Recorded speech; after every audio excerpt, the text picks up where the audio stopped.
Que Dieu vous bénisse. Amen. Nous nous tenons debout pour lire la parole de Dieu.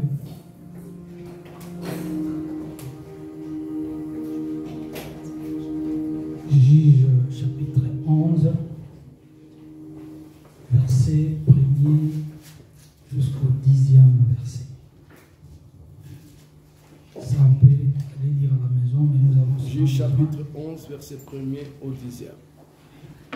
On va s'arrêter à 4 ou 5. À la maison, on peut lire jusqu'à 11. Frère Dadou. Juge 11. Oui. Nous lisons au nom de Jésus-Christ, Juge chapitre 1er, verset 11. Juge chapitre 11. Chapitre 11, désolé. Merci.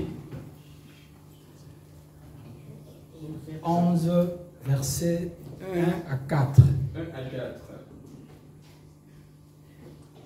Jephthé, les Galadites, était un vaillant guerrier. Il était fils d'une femme prostituée.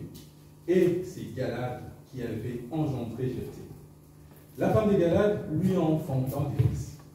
Les fils de cette femme devenus grands, chassèrent Jephthé et lui dirent: tu n'hériteras pas dans la maison de notre père, car tu es le fils d'une femme, d'une autre femme. Et Jephthé prit la fuite loin de ses frères et habita dans le pays des Tob. 2 hommes de rien se rassemblèrent auprès de Jephthé. Ils faisaient campagne avec lui. Quelque temps après, les Ammonites firent la guerre à Israël. Amen. Amen. Est-ce qu'on peut acclamer pour la lecture de la parole?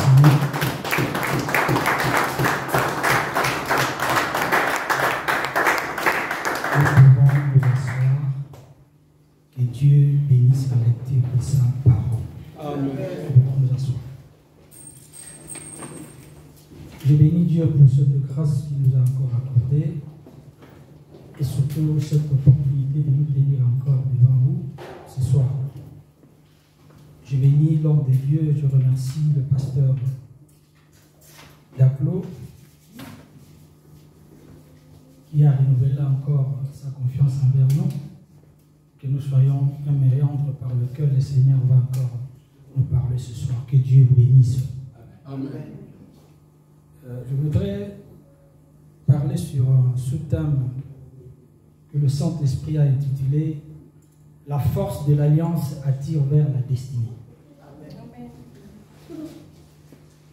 Je bénis Dieu parce qu'ici nous avons un pasteur qui n'est pas conduit par le sentiment des hommes. Il y a des églises où les thèmes mensuels sont choisis par rapport aux autres. Comme de l'autre côté, il y a un vent et tel thème, nous aussi nous allons abonder dans le même sens. Et lorsque l'église est conduite par les suivistes, quelque part là, il ne voit pas le déplacement de la colonne. Mais un pasteur qui voit le déplacement de la colonne, il a besoin de recevoir l'orientation du ciel pour conduire le peuple de Dieu. Amen. Mais avant de parler de l'alliance dans mon sous-thème, je voudrais présenter un petit regret à l'église ce soir. Vous savez, une église forte n'est pas seulement une église qui écoute la parole du temps, mais c'est aussi une église qui prie bien. Vous pouvez avoir le promesse, mais pour activer l'accomplissement de cette promesse, vous devez prier. Nous avons un programme de prière tous les jours, sauf le dimanche bien sûr. 6h à 7h, 1 heure du temps seulement, et de 22h jusqu'à 23h. Mais si souvent quand nous prions, bien qu'on ne connaît pas la physionomie et la voix de tous, mais en écoutant, c'est comme si ce sont presque les mêmes personnes qui prient. Mais écoutez, lorsque Dieu a créé l'homme et le plaça dans le jardin d'Éden, l'alliance de Dieu avec Adam n'était pas une alliance de prière. Vous ne verrez pas quelque part où Dieu a dit à Adam, Pour manger, prie. Pour cultiver afin que vous ayez une bonne récolte, prie. Non. Dans le jardin, l'homme n'avait pas besoin de la prière. Et quand Adam vivait seul, c'est lui qui a nommé tout ce qui pouvait se présenter en couple devant lui. Les cochons, disons tout ce que nous appelons comme bête oiseau, c'est que l'homme a conçu comme nom n'a pas été contredit par Dieu. Et c'est resté jusqu'aujourd'hui comme tel. Dieu maintenant a vu l'inquiétude dans le cœur de l'homme. L'homme se vit seul alors que tout ce qu'il pouvait nommer était en couple.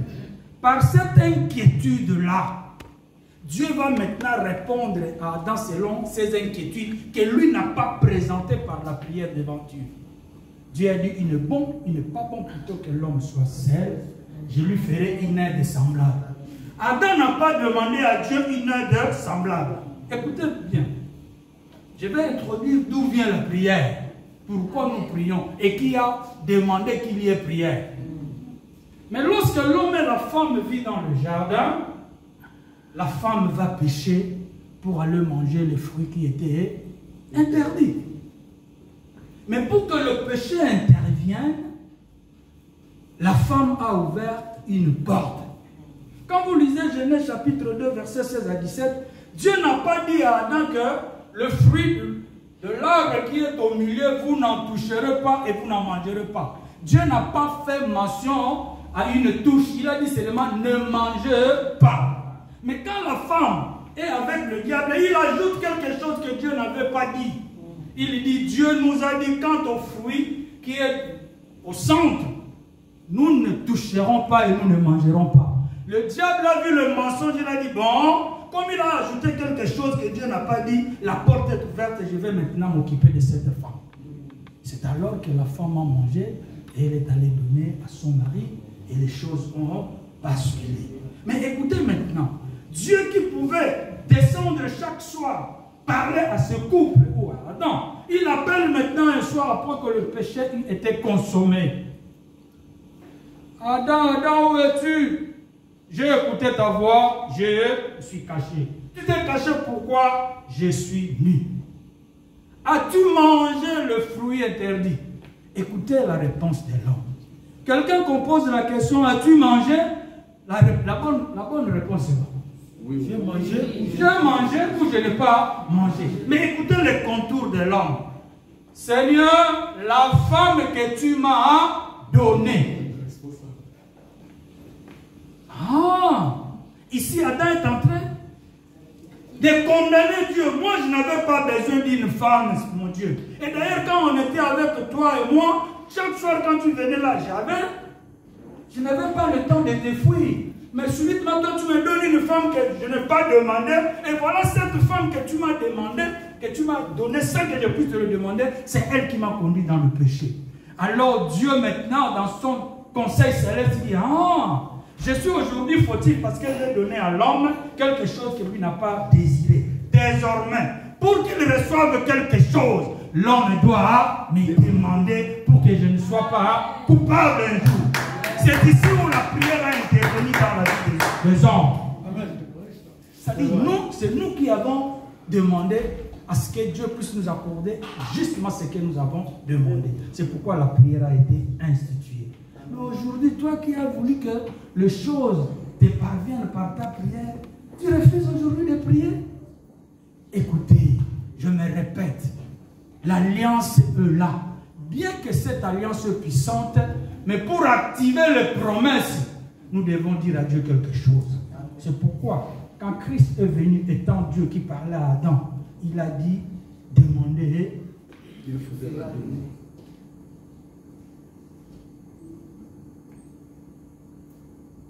Il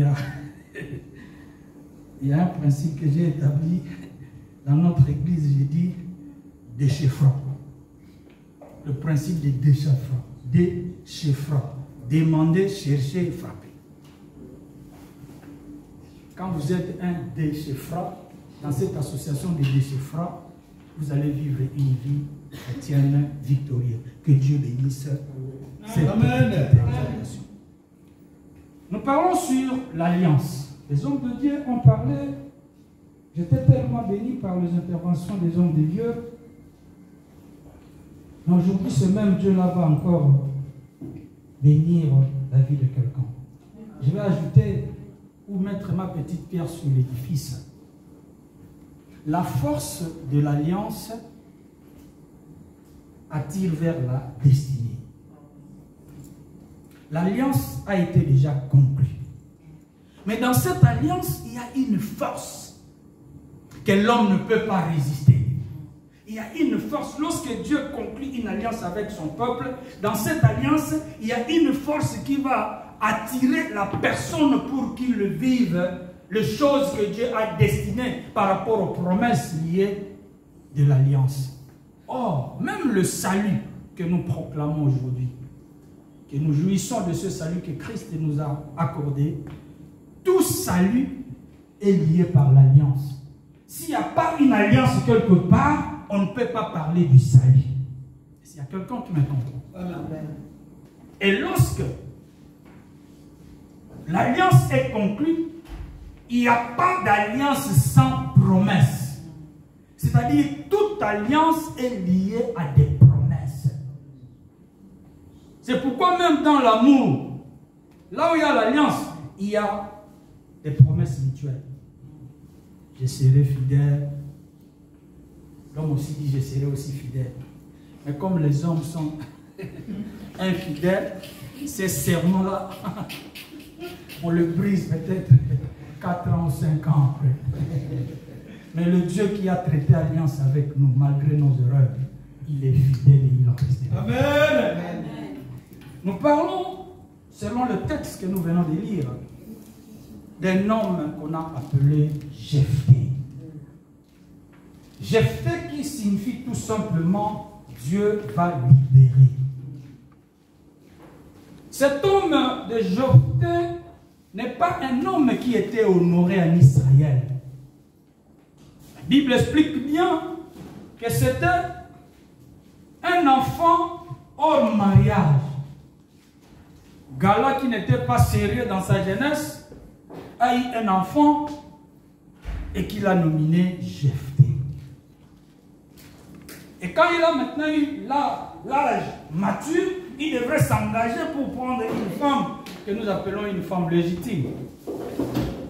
Avec l'union de cette femme légitime, il y a eu des enfants. Mais l'aîné qui était Jephthé n'avait pas le plein pouvoir parce que sa maman était une prostituée. À tel point, ni Gala, ni Jephthé ne pouvaient pas connaître encore où vivait cette prostituée parce que les prostituées sont de premiers touristes du monde. Quand on est prostitué, on n'est pas tranquille, on est agité, ce sont des nomades. Tantôt il est à Villiers, tantôt il est de l'autre côté, tantôt il est à Aubervilliers. Il se déplace à tout moment en quête de... Je ne sais pas qu'est-ce qu'il cherche. La Bible dit, les enfants grandissaient avec leur maman qui était dans la maison, mais ils ne pouvaient pas du tout considérer Jephthé parce qu'il avait une maman qui était prostituée. Je me pose alors la question intérieurement, quelle vie que Jephthé pouvait mener dans la maison de son père avec une marâtre qui avait des enfants qui devraient tout le temps rappeler à Jephthé le nez qu'il était fils d'une prostituée. Écoutez bien, aimés dans le Seigneur. Vous savez, nous étions dans un pays où on ne nous respectait pas du tout. Quand vous tournez comme ça, film la casse, vous regardez derrière comme ça, l'âme, même les Bazombo qui sont originaires de l'Angola, mais parce qu'ils sont nés à Kinshasa, quand ils retournent là-bas, ils sont appelés Langa.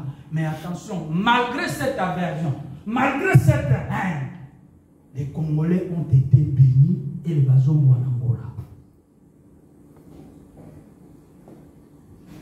Jephthé, en grandissant, il n'était pas calme, il était soucieux à tout moment. Il se posait la question, est-ce moi qui aurais demandé à ses parents de se prostituer pour que je naisse? S'il y a quelqu'un qui a demandé de naître dans la famille dont il est issu, mais pourquoi tu dois insulter quelqu'un, enfant bâtard. Le vrai bâtard ne sont pas des enfants, ce sont des parents qui sont bâtards. Je change la donne, je dis ceci. Il n'y a pas un enfant bâtard, ce sont des parents qui sont bâtards. Parce que quand le papa allait se prostituer, l'enfant n'était pas là. Le bâtard est celui qui a compris que c'est que je fais mauvais, mais il a le courage de le faire. Mais l'innocent qui vient, je me réserve, moi je ne peux pas l'appeler bâtard. Parce que quand il naissait, il venait dans le monde, il ne savait pas que papa et maman auraient péché pour que moi, je vienne. C'est pourquoi il faut respecter les soi-disant bâtards que vous connaissez. Moi, je les appelle soi-disant bâtards. Un jour, Gala est mort. Quand Gala est mort, je pense qu'on n'avait même pas observé 40 jours. La maman a appelé ses propres enfants et les a dit attention, en Israël, l'héritage doit revenir à celui qui est aîné. Mais chez nous ici, il y a un aîné dont la maman n'est pas dans cette maison. Moi, je ne les considère pas comme étant aînés. Il y a un aîné parmi vous, mes propres enfants. Vous allez maintenant vous organiser pour chasser cet enfant-là, qu'il aille chercher sa maman prostituée là où elle est. Elle n'héritera rien. Elle n'a pas droit de quelque chose. Jephthé se réveille un matin, alors qu'il avait encore le souci de perdre son papa. Au-delà de ce souci, il y a un autre problème qui surgit encore. Il est mis dehors par ses demi-frères. Vous savez, le français, quelque part, nous plonge dans des langages que Dieu ne connaît pas. Parce que dans la Bible, vous avez déjà dit quelque part, il y a un demi-frère. Quand quelque chose est demi, ça signifie quoi? Est-ce qu'un enfant peut être demi? Il a les jambes, il a la tête, mais vous l'appelez demi par rapport à quoi? C'est ça le monde. Tu n'hériteras pas. On a chassé Jephthé et Jephthé est parti. Gala, le père dont il est question, il est ici, de la tribu de Gad. Parce que Josué vivait dans la ville de Mitzpah. Jephthé plutôt se déplace. Étant chassé, il sort sans rien à la main, laissant l'héritage de son père auprès de ce demi-frère soi-disant. Il est parti dans le pays de Tob. La Bible dit il réunit les gens de rien, les clochards. Il commence à faire des excursions avec ces gens de rien. Mais écoutez bien aimé dans le Seigneur, il a été chassé par les hommes, mais dans l'alliance de Dieu, Jephthé n'était pas chassé, il avait une place. Amen. Et comme j'ai dit dans mon thème, que l'alliance avec Dieu attire vers la destinée, Dieu devait créer quelque chose pour qu'on puisse se souvenir de Jephthé. Amen. Quand vous lisez le premier verset, la Bible dit, Jephthé était un vaillant héros. Mais quand vous lisez l'histoire de Jephthé, vous ne verrez pas quelque part où Jephthé a mené une conquête en Israël pour qu'on l'attribue ce titre de vaillant héros. Or, un vaillant, c'est quelqu'un qui se distingue par de grandes œuvres. Mais lui, un enfant bâtard qu'on pouvait insulter à tout moment, mais Dieu le colle une étiquette de vaillant. Écoutez bien aimé, Dieu ne nous voit pas comme les hommes et les femmes d'aujourd'hui nous voient. Amen. Dieu ne nous considère pas comme les hommes ne nous considèrent. Amen. La vraie identité que tu détiennes, ce n'est pas l'identité que tu as sur ton papier. En dehors de cette identité française, il y a une identité céleste en toi qui sera révélée demain ou après-demain. Il est vaillant selon l'alliance de Dieu, mais par rapport à la relation avec ses frères, il est un enfant bâtard, chassé, négligé. Mais là où il est parti, il devient un leader des hommes sans importance. Écoutez bien aimé, Dieu, quand il prépare quelqu'un de grandes responsabilités, il commence avec des petites responsabilités. Amen. Dieu savait que Jephthé deviendrait un grand leader. Pour que je puisse l'enseigner, je dois mettre tout autour de lui des hommes impossibles, de fumeurs, de disjonctés. Quand il va maîtriser les comportements de ce genre, il aura la tâche facile à régner au milieu des hommes normaux. Il est dans le pays des torts, vous savez, quand vous êtes avec des gens qui fument du chanvre, du cannabis, et que vous êtes leur leader, vous n'avez pas la tâche facile, frère. Les gens qui déraisonnent dans la vie, et vous êtes leur leader, vous devez leur conduire. Notre Dieu, c'est un Dieu qui crée des situations. Pour te valoriser dans la vie, Dieu peut créer une situation dans ta famille pour qu'on puisse te souvenir de toi. Amen. Il est parti sans gloire. Il est parti sans honneur. Je pense ce jour-là, quand il sortait dans la maison de son père, il pleurait. Il pouvait dire à Dieu dans sa prière, mon Dieu, ai-je demandé de naître dans cette union illicite, moi? Mais quand il pleurait, le ciel préparait quelque chose pour lui. Amen. Amen. Dieu suscite maintenant un problème sérieux pour qu'on puisse se rappeler de celui qu'on a rejeté, chassé, oublié. Je voudrais ouvrir une parenthèse pour dire à ceux qui insultent les autres, il n'y a pas quelque chose que Dieu t'a donné qui soit unique comme Jésus. Donc ce que tu as là n'est pas un fils unique. Vous avez compris ce langage? Oui. Donc, il n'y a pas une grâce qui est fils unique qui te soit donnée qu'à toi seul. Ce que tu as aujourd'hui, il y a des autres qui l'ont eu 10 ans passés. Amen. Et frère, toi qui n'as rien aujourd'hui, tout le monde a commencé à être main vide pour avoir quelque chose plus tard. Amen. Je vais appuyer sur ceux qui se glorifient. Moi, j'ai les titres de séjour. Vous avez déjà vu quelqu'un qui vient en France, 2 jours après, il a un titre de séjour.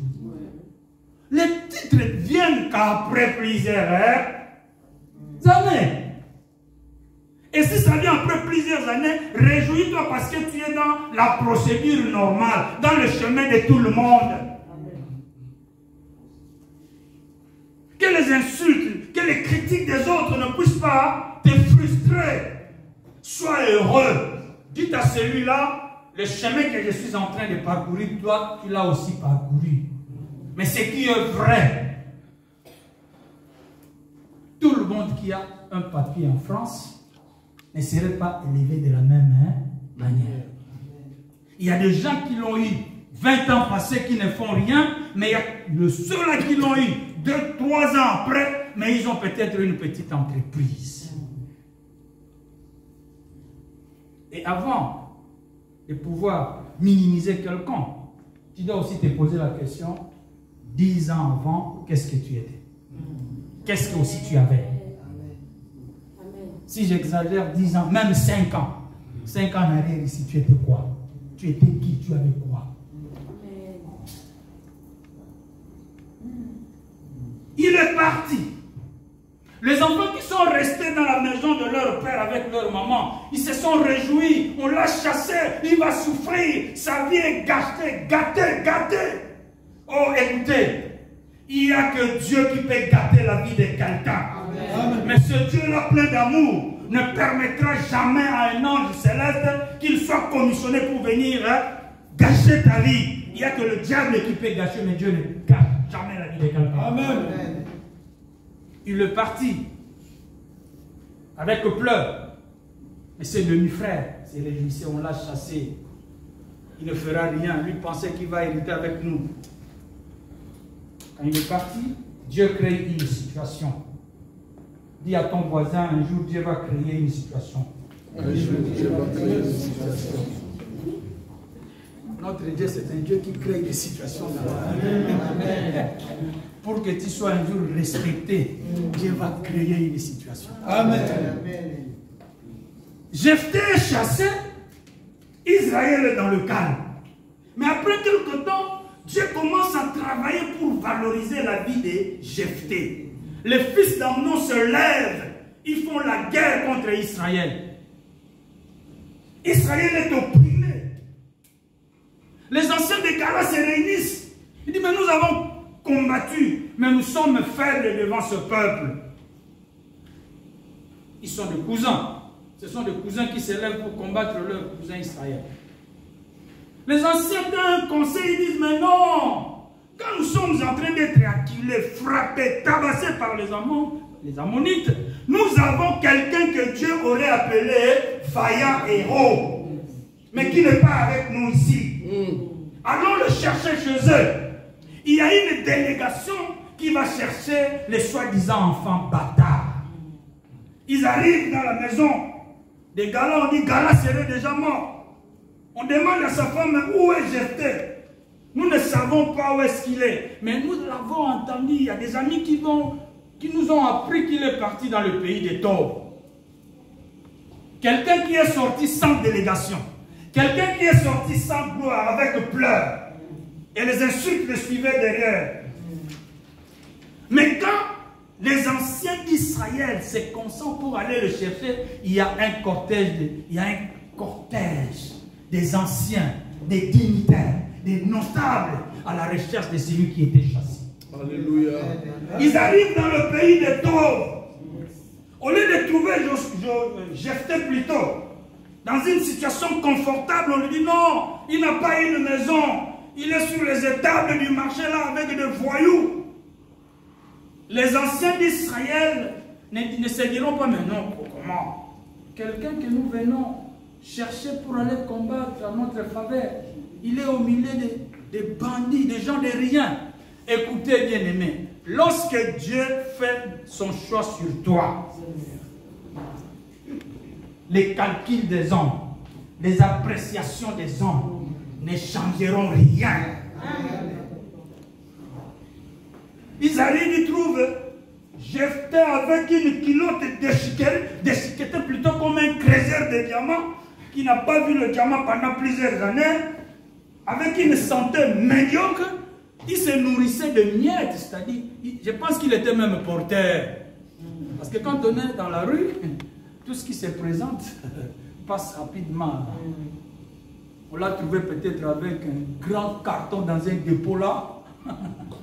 Ou soit il s'est chamaillé avec les jeunes gens. Il dit, mais Jephthé, tu es notre chef, mais nous on a travaillé même heure, mais pourquoi toi tu dois prendre trop? Il y avait des bagarres. Il avait peut-être des cicatrices parce qu'il était chef d'une bande impossible. Mais quand les anciens arrivent,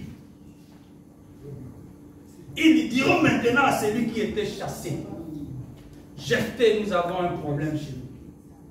Viens combattre pour nous. Et quand nous allons vaincre, automatiquement tu deviendras notre chef. Alléluia. Jephthé regarde les anciens des Gala et dit, mais vous m'aviez chassé que j'étais fils d'une prostituée. Mais comme il y a la guerre, vous revenez encore vers moi. Maintenant c'est le problème des papiers, je sais que les hommes changent. Vous allez maintenant faire une alliance avec moi. Nous allons faire un contrat avec vous. Nous allons faire une alliance avec vous. Vous allez écrire sur un papier que lorsque je vais combattre pour vous et que nous serons vainqueurs, moi je deviens votre chef. Quand on est dans le besoin, même la condition la plus rigide, vous allez l'accepter. Les anciens regardent, mais de l'autre côté, c'est le peuple d'Israël qui est en train de mourir. Mais je me pose la question, qui les avait dit que c'est par Josué, que par Jephthé plutôt qu'Israël serait délivré? Écoutez, ta vie à toi, frère et sœur, si ton avenir n'est pas connu des hommes et des voisins, mais il y a quelqu'un qui connaît ce que tu deviendras demain. Amen. Il y a quelqu'un qui connaît le parcours de ta vie. Ils ont signé des papiers. Jephthé est allé. Il a remporté la guerre et il est devenu chef. Qu'est-ce qui amène Jephthé à régner devant leurs frères? C'est la puissance de l'alliance. Amen. Lorsque Jacob est en d'Israël. Il arrive sur Gad plutôt, la tribu de Jephthé. Il dit, pour vous, vous seriez assaillis par les ennemis. Mais par contre, vous les assaillerez jusqu'à ce que vous allez le battre. Cette promesse a suivi Jephthé, même là où il était dans le pays de Tob, cette promesse régnait sur lui. C'est pourquoi il a remporté cette guerre. Bien-aimés, oubliez toutes les choses dans votre vie. Négligez tout dans votre vie. Mais ne néglige pas la promesse de l'alliance dans ta vie. Ne blague pas avec l'alliance. L'alliance a une force. C'est l'alliance qui a fait que Christ soit ressuscité d'entre le mort. C'est l'alliance qui a fait que Joseph devienne premier ministre dans un pays qui ne lui appartenait pas. C'est pourquoi moi je suis contre les gens qui disent tel, il n'est pas congolais, pourquoi il a régné? Mais même les chrétiens ne comprennent pas que dans notre Bible, il y a des gens qui ont régné quelque part alors qu'ils ne détenaient pas cette nationalité. Moi, je prie, frère, qu'il y ait un Kobo un jour président dans ces pays. Amen. Vous croyez ou vous acceptez sans faute? Amen. Amen. Vous croyez? Amen.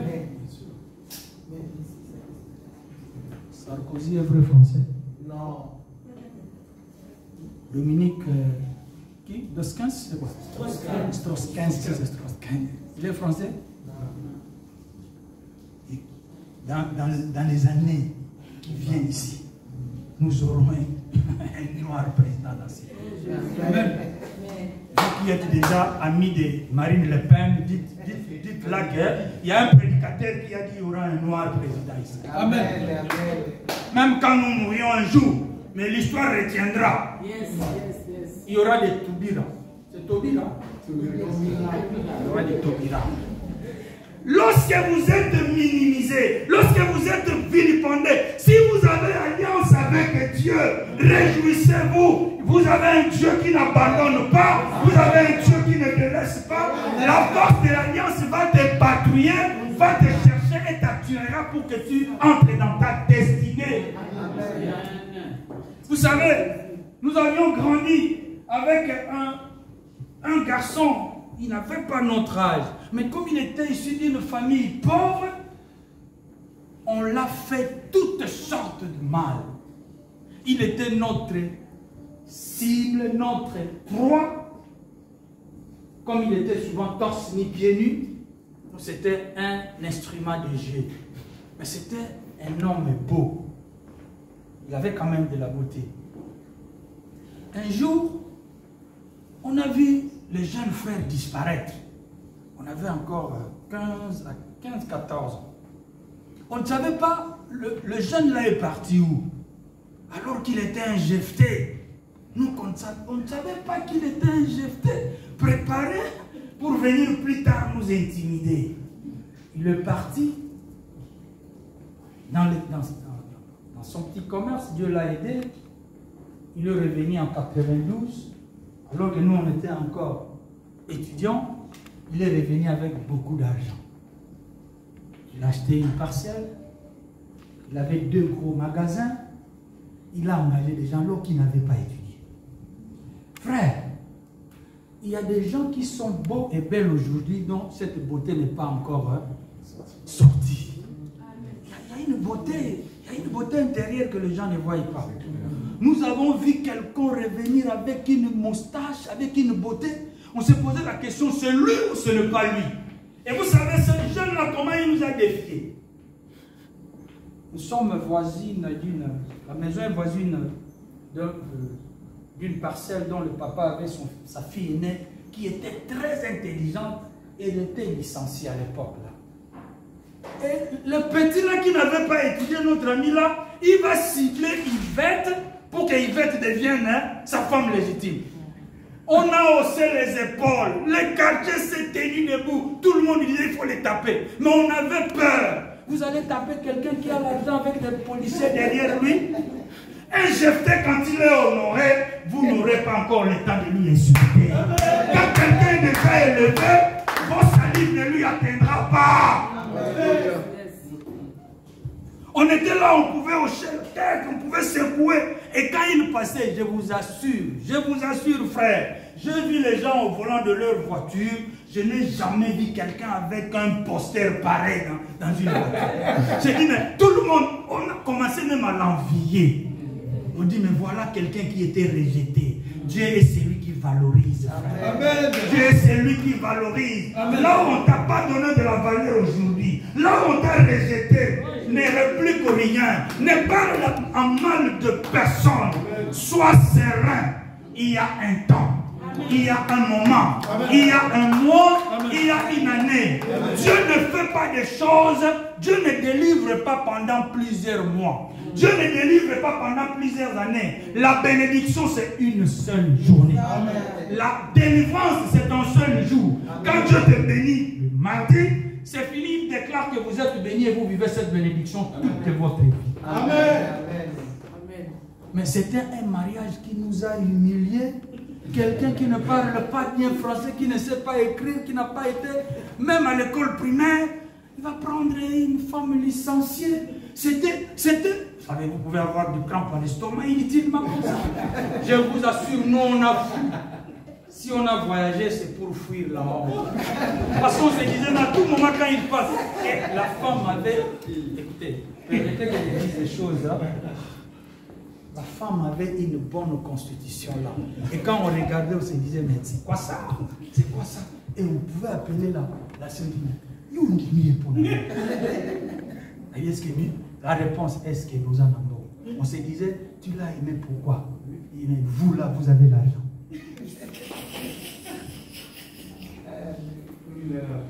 Si vous êtes rejeté aujourd'hui, demain Dieu va vous valoriser. Ceux qui vous négligent aujourd'hui, demain ils vont vous ascenser. Ceux qui vous négligent aujourd'hui, demain ils vont vous vénérer. Ils vous donneront de la valeur. Amen. Quelque part là, quand je regarde la vie de Jephthé, je me pose la question. Est-ce qu'il n'y avait pas quelqu'un qui pouvait avoir la révélation de comprendre et faire comprendre à ses enfants, attention, cet homme deviendra grand, il va vous donner de la valeur. Mais quand il est maintenant chef, il revient comme chef. Qui devrait maintenant aller vers Jephthé pour demander pardon? Les jeunes frères, les soi-disant demi-frères, devraient aller dire que non, tu es notre aîné. C'est maman qui nous avait trompés. Mais quand votre maman vous trompe là, vous ne pouvez pas dire que non, maman, attention. Si tu nous as eu avec ce papa, c'est de la même manière papa a eu notre frère l'a jeté avec une autre maman. Bien que sa maman soit une prostituée, mais Jephthé est notre sang. Il devrait aller s'agenouiller pour demander pardon afin qu'il partage la gloire avec les ennemis. Dans la vie, bien-aimé dans le Seigneur, il n'y a pas quelqu'un qui aura la révélation du futur de quelqu'un, quelles que soient vos prophéties, quelle que soit votre voyance, vous avez un don excellent. Dieu ne va jamais révéler à un prophète toute la vie d'une personne. Amen. Il y a des choses que Dieu garde pour lui. C'est pourquoi, frère, ne poussez pas les prophètes de dire tout sur votre vie. Et moi, je n'aime pas les gens qui disent, venez, je vais prophétiser. Ah, donc, c'est toi qui... Nous venons pour que toi, tu nous prophétises. Et les mamans sont derrière. Quelqu'un qui va dire que venez, je vais prophétiser. C'est-à-dire, ce n'est pas Dieu qui va prophétiser, mais c'est lui qui dit, venez, je vais prophétiser. Moi, j'appelle ça des intimidations prophétiques. La Bible dit, à ce temps-là, la parole du Seigneur fut rare. Il y a un moment où la parole, la révélation, la prophétie était rare. Mais aujourd'hui, les prophètes veulent voir prophétiser tous les jours, et nous en avons même marre de leur prophétie. Quelqu'un me dit, mais pasteur, quand vous parlez, c'est comme si vous n'aimez pas les prophètes. Nous les aimons. Mais quand il y a eu Corona, quel est ce prophète qui nous a alerté qu'il y aura une maladie? Il y a des prophètes d'accomplissement. Ils viennent, non, j'avais vu, mais je n'avais pas parlé. Non, on n'a pas besoin de gens qui disent, on avait vu, mais on n'a pas parlé. Un prophète annonce des choses avant que les événements arrivent. Il en a déjà annoncé plusieurs mois ou plusieurs années passées. Quand nous sommes déjà surpris, la pandémie est là, ne viens pas nous intimider que j'avais vu. On avait besoin de t'écouter. Comme tu n'as pas parlé, tais-toi. C'est vrai. Amen. Qui a dit qu'un jour Jephthé serait grand pour aller dire à ses frères, en tout cas, je vous en supplie, qu'il soit fils d'une prostituée, on a dit ce qu'on ne vient pas. Mais Dieu m'a révélé, un jour il sera grand. Il serait juge en Israël. Vous savez, si vous avez un grand frère qui est juge, c'est lui qui doit vous juger lorsque vous êtes en infraction. Même si la loi doit être bien interprétée. Vous pensez qu'il va interpréter bien la loi par rapport à son petit frère? Non. Ou un homme qui est juge. Il va juger l'affaire de sa femme. Cette femme qu'il aime. Même si la peine était de 10 ans. Il va lire les codes que personne n'a lu, maîtrisé pour amoindrir afin que la peine soit réduite même à 3 mois ou 6 mois. Parce que c'est son mari qui est juge président quelque part. Je voudrais dire à quelqu'un, les insultes des gens ne sont pas gardées sur ton front ou sur ta colonne au dos ici. Non. Il n'y a pas un tableau sur toi où est inscrit les insultes, les moqueries des gens. Ils insultent, ça entre ici et puis ça sort de l'autre côté. Mon problème, c'est d'avancer. Je sais que Dieu a traité alliance avec moi. Amen. Je n'ai pas besoin de suivre ce que les gens me disent, d'entendre. Je vais entendre, mais je ne vais pas... Il y a une différence entre écouter et entendre. Hein? On peut entendre quelqu'un, mais sans pour autant l'écouter. Laissez les gens parler. Entendez, mais ne les écoutez pas. Nous sommes dans un monde où nous avons des gens, par leurs paroles, ils découragent les autres. Quand vous écoutez leurs propos, c'est comme j'ai écouté hier un prédicateur, je ne sais pas il vient de quel institut biblique. Il dit une femme qui a déjà 40 ans fini pour elle, qu'elle ne pense pas au mariage. Il dit, mais dans ces églises, curieusement, comme ça, il y a des mamans qui sautent, qui disent Amen. Maman, vous êtes comment? Et bizarrement, peut-être, parmi ceux qui disent Amen, il y a même ceux qui ont 40 ans, qui sont divorcés, mais ils répondent Amen. Vous êtes distraite, maman. C'est pourquoi moi, souvent, les Amen des mamans dans l'église, moi, ça ne m'enchante pas souvent. Quelqu'un qui vous dit à 40 ans, fini avec toi. Tu n'auras pas le mariage, toi qui sautes Amen. Est-ce que tu as compris ce qu'il a dit pour que tu dises Amen? Et vous connaissez la signification d'Amen? Donc vous appuyez que ce qu'il a dit là reste ainsi. Moi je crois, une femme, veuve avec 9 enfants, à 50 ans, peut se remarier avec quelqu'un qui n'a jamais eu des enfants dans la vie. Amen. Amen. Moi je le crois. Je vous ai dit, quand vous lisez la Bible, vous ne verrez pas quelque part que Jephthé était militaire. Vous ne verrez pas qu'il a été chef d'une expédition militaire quelque part. Il a fait une conquête quelque part. Mais d'où vient que dans la prédestination, d'où vient que dans la préscience de Dieu qu'il soit appelé vaillant? Ce que nous sommes a été déjà arrêté dans le plan de Dieu. Mais nous marchons vers l'accomplissement de vivre cela. Or, quelque chose que Dieu a arrêté déjà pour le vivre, ce n'est pas du tout difficile. C'est facile. Amen. Si moi je ne sais pas où je vais, mais il y a quelqu'un qui sait par où je vais aller pour atteindre l'accomplissement de la promesse de Dieu. Amen. Un jour, je suis quelque part, je dis la destinée. Lorsque Dieu te destine à de grandes choses, vous verrez des gens qui viendront pour vous minimiser, ne vont pas vous donner de la valeur, mais Dieu étant Dieu, il va vous élever. Je ne sais pas si j'avais témoigné une fois ici. J'arrive dans une convention, j'ai accompagné le pasteur qui devrait assister à une grande convention internationale. Comme je n'avais pas l'invitation, je suis allé comme un diacre. Vous savez, quand le pasteur responsable se promène avec un diacre, quand vous regardez là, c'est lui qui est bien endumanché là sur le pasteur. Le diacre souvent c'est avec une chemise et puis là le cartable du pasteur. Moi je me suis fait comme un diacre. Oh, c'est moi qui avais une belle voiture qui devait conduire le bishop. On arrive à la convention, on a écouté la parole, c'était bien. Nous sortons du convention, les gens en costume pouvaient se changer des téléphones, du numéro de téléphone entre eux.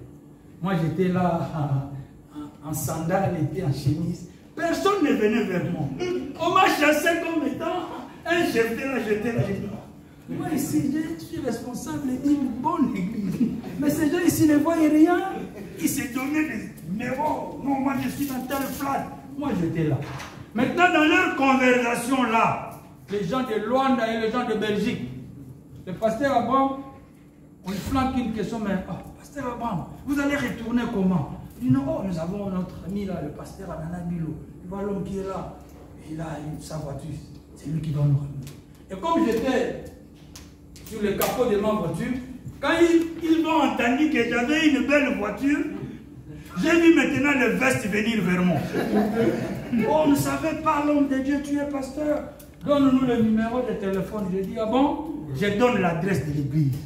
Vous voyez l'église de Koutina Ngilingiri? Oui. Vous voyez l'église qui est en face là, c'est moi, hein, le responsable. Oh, mais c'est une église propre. Je dis, oui, une église propre. Les numéros. J'utilisais un numéro qui se terminait avec 70 à la fin.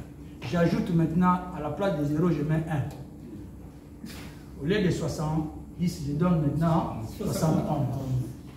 Sciemment. Je savais que des gens qui sont liés aux intérêts matériels comme ça, il ne faut pas leur donner les numéros. C'est-à-dire qu'ils ne m'ont pas considéré parce qu'ils n'avaient pas ma vraie identité. Quand on leur dit que c'est quelqu'un qui a une bonne église, maintenant, il fait nouer des relations parce qu'on les a dit. Oh, moi, j'ai dit, vous aurez un numéro que vous allez tomber, je ne sais, sur le tiers personnes qui vont peut-être vous engueuler. Et j'aimerais que ce numéro tombe sur un militaire.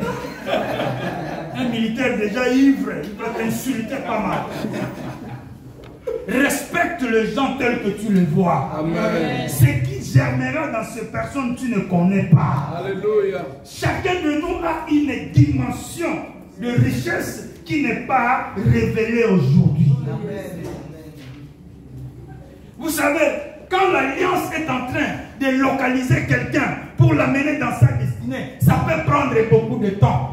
Ici, Jephthé n'a pas fait seulement une année ou 2 ans. On ne sait pas combien d'années il a passé dans le pays de Tob, dans l'humiliation, dans la galère, dans la misère, dans la souffrance. Mais le Dieu d'Israël, il a dit dans sa parole, chaque chose a son temps. S'il y a un temps de pleurer, il y a un temps de jouissance.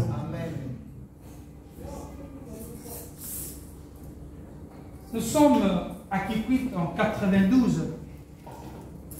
Il y a un frère qui était béni avec beaucoup de véhicules. Comme il était célibataire, vous savez, les jeunes filles, ne faites pas un effort de conquérir le cœur de celui que Dieu n'a pas disposé sur ton chemin. Tu vas perdre ton argent inutilement. Les cadeaux, tu vas acheter toutes sortes de parfums, mais finalement, celle qui n'achète pas le parfum, c'est elle qui va entrer là où tu pouvais en vivre. Le frère, comme il était béni, tous les avocats et les gros papas, là, pouvaient aller chez le frère. Chaque sœur pouvait acheter un cadeau, il venait, il donnait. Mais quelque part là, le frère n'avait pas besoin de voir ce qui était tellement chic. C'est pourquoi d'autres beautés, il faut cesser, maman. Je ne sais. Ne complique pas chaque jour. Vous mettez beaucoup de choses comme ça n'attire rien. S'il n'y a pas la grâce, personne ne te verrait. Mais si tu es dans l'alliance, même si tu n'as pas mis on appelle ça quoi? Sans méca, sans tissage, sans quoi? La personne destinée peut te voir très jolie quand même tu n'as rien fait sur toi. Et quand tout le monde pouvait se coiffer, se maquiller, tout le monde venait. Il y avait une fille albinos. Personne ne pouvait penser que le frère qui a de moyens, son choix pouvait tomber sur cette sœur albinos. Un jour, le frère est allé voir papa qui bat à la côte. Il était alors vivant, le pasteur responsable. Il dit, mon papa, avec tout ce que j'ai. Vous m'avez posé beaucoup de questions chaque fois quand on parle. Quand est-ce que tu vas te marier? J'ai vu la femme de ma vie. Vous savez, des fois, nous les pasteurs, nous commettons de grandes erreurs, les pasteurs. Quand un frère se présente comme ça, tu commences à voir déjà, si c'est pas elle, ça, c'est ça, les pasteurs. Vous envisagez déjà comme le frère, tu regardes le frère, tu dis, bon, si c'est pas